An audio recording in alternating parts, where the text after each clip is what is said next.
Hello and welcome to Pontus Point. I follow a number of discussions online and I get a bit annoyed when people are referencing science as an opinion, which it is not. So this time we're going to go through what is actually science, how does it work, and why is it not just another opinion?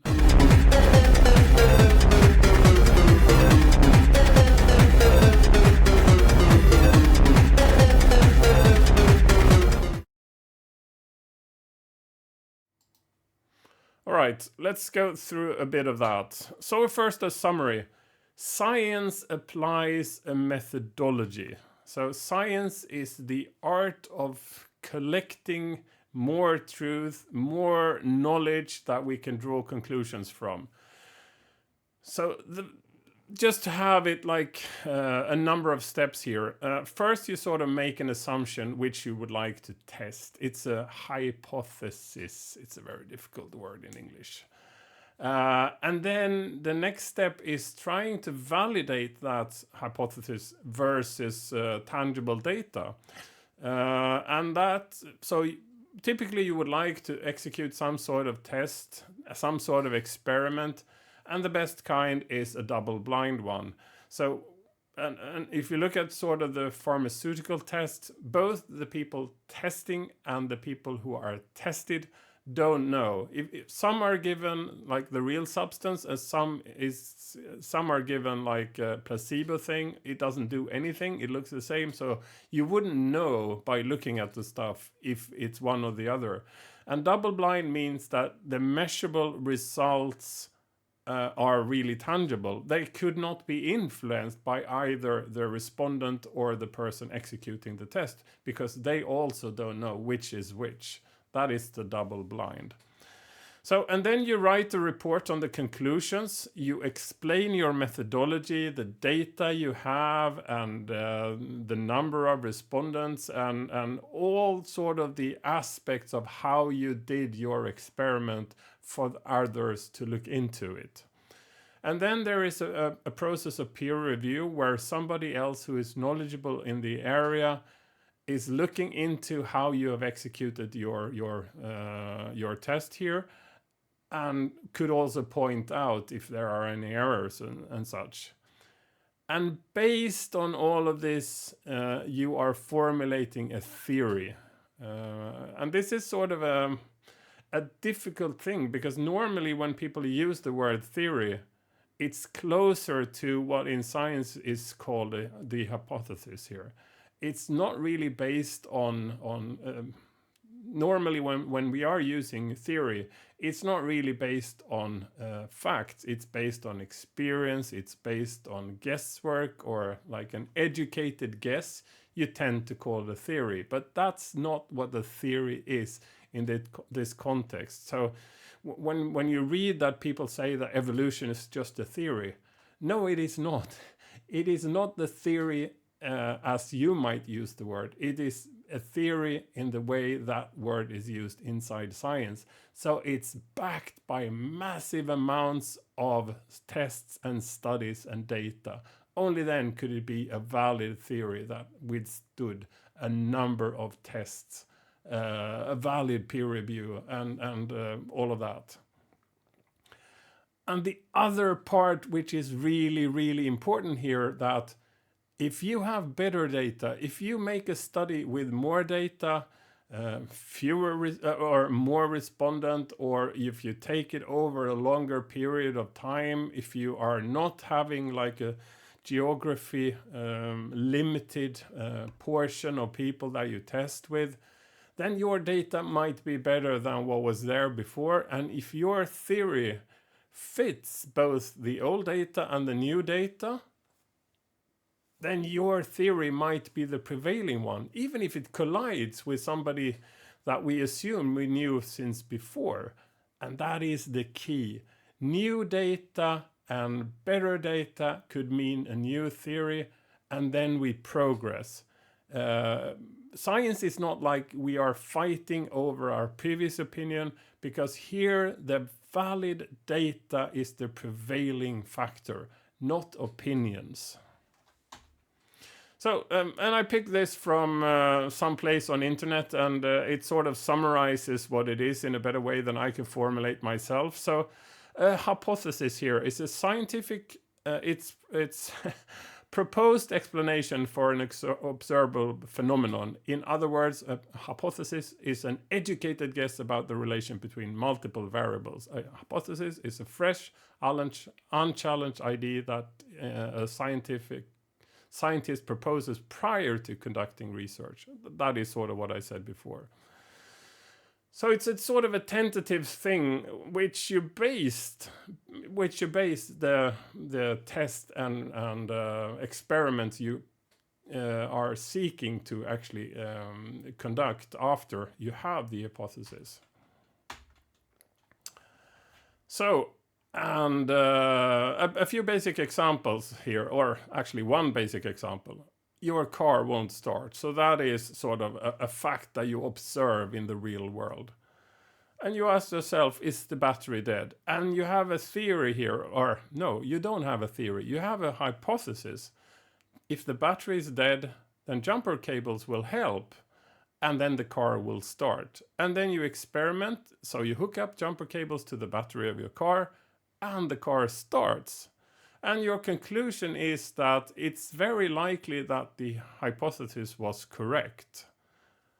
You could say that the theory here is that you had a dead battery. So the hypothesis eventually became the theory because you could sort of validate that the hypothesis was correct, which then sort of increased its value to being a theory. And a theory here. A scientific theory is an explanation for a natural phenomenon that is widely accepted amongst the scientific community and supported by data. Supported by data is imperatively important here. Scientific theories are confirmed by many tests and experiments. Well, basically, as long as it's supported by one experiment, but the value of it increases if you could support it with multiple experiments and tests. So meaning theories are unlikely to change. While the word theory is commonly used outside the scientific world to describe a simple hunch, scientists use the term to describe a broadly accepted explanation for an occurrence. The purpose of a theory is to establish a general principle that clearly explains certain phenomena. While a theory is not a prediction, scientists may use a theory to help make a prediction about an unexplained aspect of the natural world.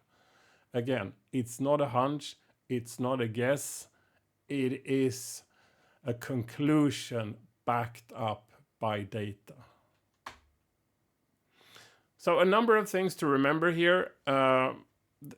Science is a system designed to ensure alternative views can also be expressed. So if you have better data, if you can criticize previous experiments as having their conclusions done on inadequate data, or the methodology of collecting the data was wrong, it was, let's say you just test on men and you extend that across all other genders as well, that might and might not be relevant. If you only test people up in the northern part of the world, would that also be applicable to the population across the equator? If I'm testing something on birds, would that be applicable to monkeys as well? That is absolutely not sure. That you can extend that. So you can always criticize data and you're always free to make alternative tests based on sort of the subject that you would like to test. And then you can compare your result with other result and see if you, based on the two masses of data, could improve the theory that was prevailing before. So the prevailing conclusion is the one supported by the best data. longer studies. So if you take samples over a number of years, that is of course fantastic. If you have bigger groups of people, that is of course fantastic. If you are ensuring that you have covering all the demographics and whatever variables that there might be, if you make it include like a broader range and it's also representative for a bigger population, the probability that your data would be good is a lot better than if you just pick a few. So philosophically, you cannot really say that this is a fact. So your conclusion on your studies, the theory you're formulating, that is not the same as truth, because eventually somebody might come along with better data, drawing other conclusions, having a theory that would eventually prevail over yours. But if you have theories that have prevailed for centuries, it's quite probable that they are very, very close to the fact. So science isn't always right. We have examples of Nobel Prize winners who eventually were proven wrong. Their conclusions and their theories were proven wrong by later science. So that is a really, really important part of science. Proving something wrong is not a bad thing. And it's not so that the collective of scientists are trying to silence anybody having alternative views. That said, in most of science, there tend to be a number of people with distinctly opposing views, and that is absolutely fine. Science needs those alternative views, because eventually if they can provide sufficient data and sufficient tests proving their point, then eventually science might move in the direction to say that your theories are actually more probable. And then what was commonly accepted before might change into the sort of colliding views of the loud few. That said, it's quite common that people seek the loud few and assume that they are right because they are few and loud. That is not correct. It's still more probable that the majority of people working inside a field are correct than one or a few of the loud minority. All right. I would also like to go through one other thing, and that is empiric research. That is sort of the basis for executing tests here. Let's say we have a hypothesis here that all blackbirds are black. It's a highly probable hypothesis. But how do you prove that all blackbirds are black? So let's say you collect 100 and they are all black. Have you proven anything? No, you have only proven that there is a high degree of probability that they are actually black. If you collect 100, it's still a very small sample. So it depends if you collected them at the same time or the same place. You can have a local cluster of blackbirds that are all black, whereas all the other colored blackbirds live other places where you didn't actually look.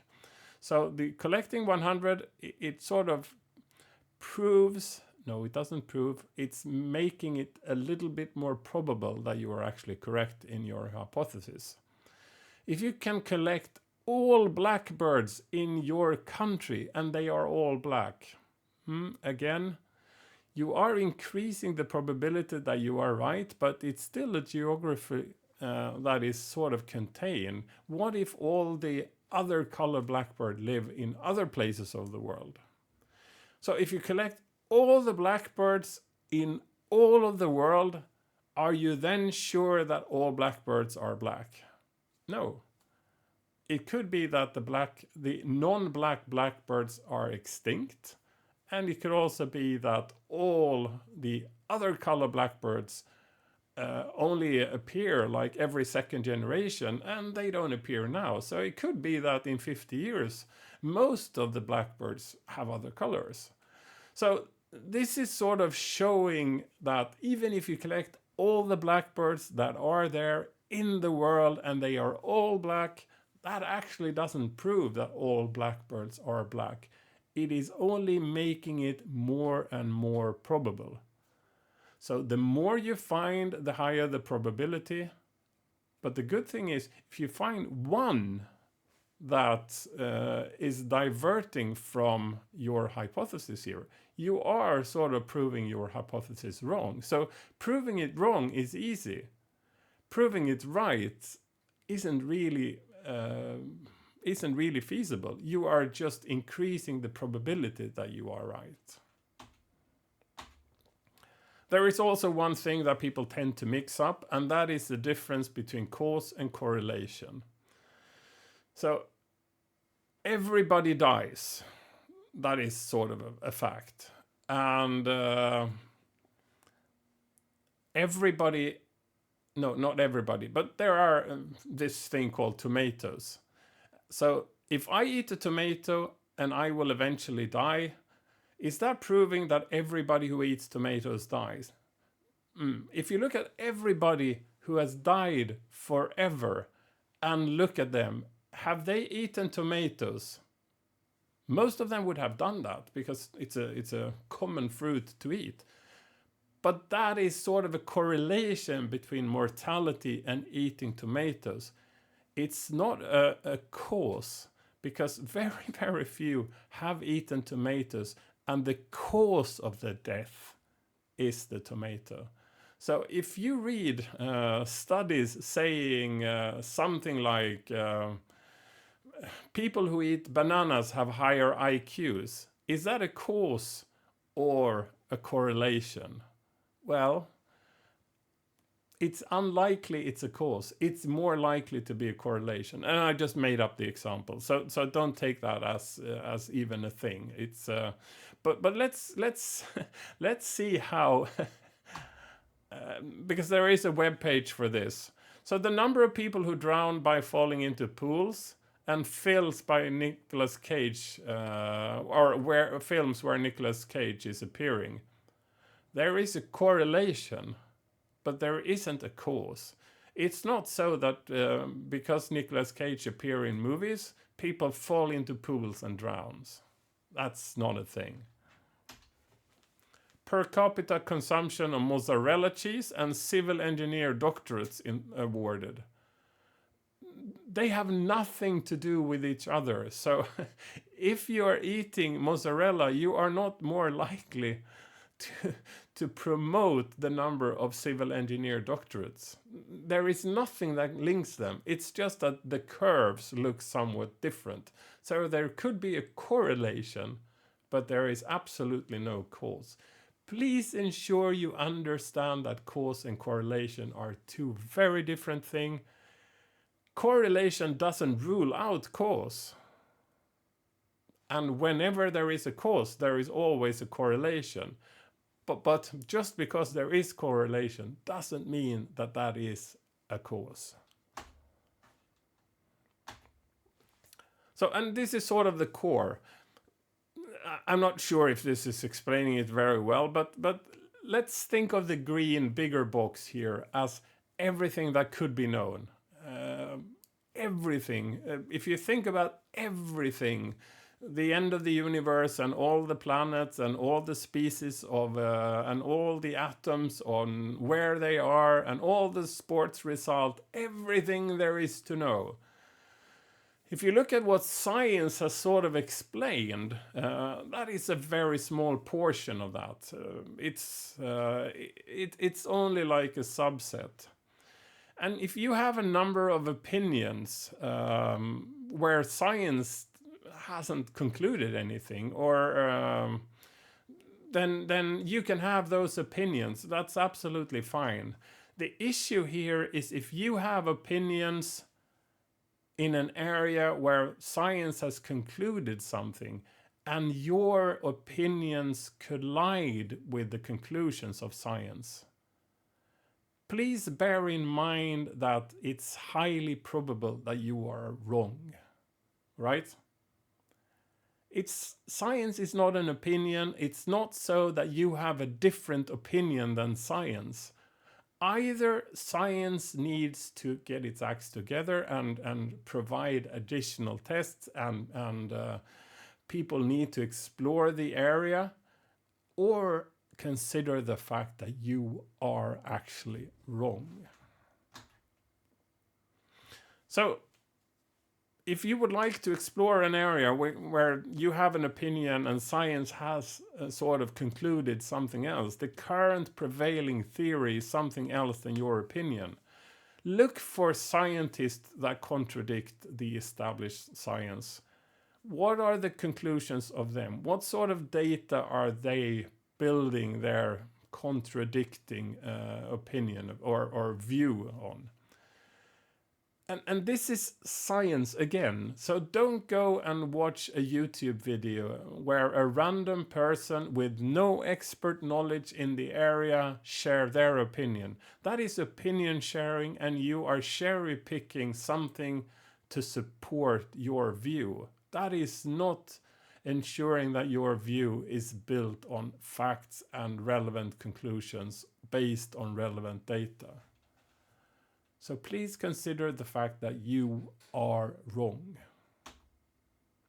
And why is this? So we have something called cognitive bias or confirmation bias. So when we have sort of formulated an opinion, we tend to favor anything that supports our view, and we tend to be very skeptical against anything that is colliding with our view. This is even more true if you are sort of having an opinion and you are forming groups around that opinion. And for me, it's very difficult not to point out flat Earth here. I mean, flat Earth is a stupid idea. It's quite clear, and there is not a scientist on the planet who disregards or can say that the world is not round, because it is, or it's actually elliptic, which is sort of round, but because it's a bit fluid and it's circulating, that means that it's sort of turning elliptic. Every living scientist, every sort of recently dead scientist as well, agree that the world is round. The globe is a globe, the Earth is an ellipse. Flat Earth is just preposterous. But a number of people still sort of cluster with other flat earthers, and they are convincing themselves that the Earth is flat. And they would use the confirmation bias here to look at things which sort of they believe support their view, and they would disregard anything that is colliding with their view. Oh my God. So I'd like to conclude this with the quote from Mark Twain. It's easier to fool people than to convince them that they have been fooled. So this is why it's so difficult to kind of convey the message to flat earthers that no, this is actually stupid. It is not flat. There are so many evidences, and you can perform tests yourself that give you absolutely super solid evidence of a round Earth. So yeah, do consider the fact that you might be wrong if you are holding beliefs that collide with science. Just think of it.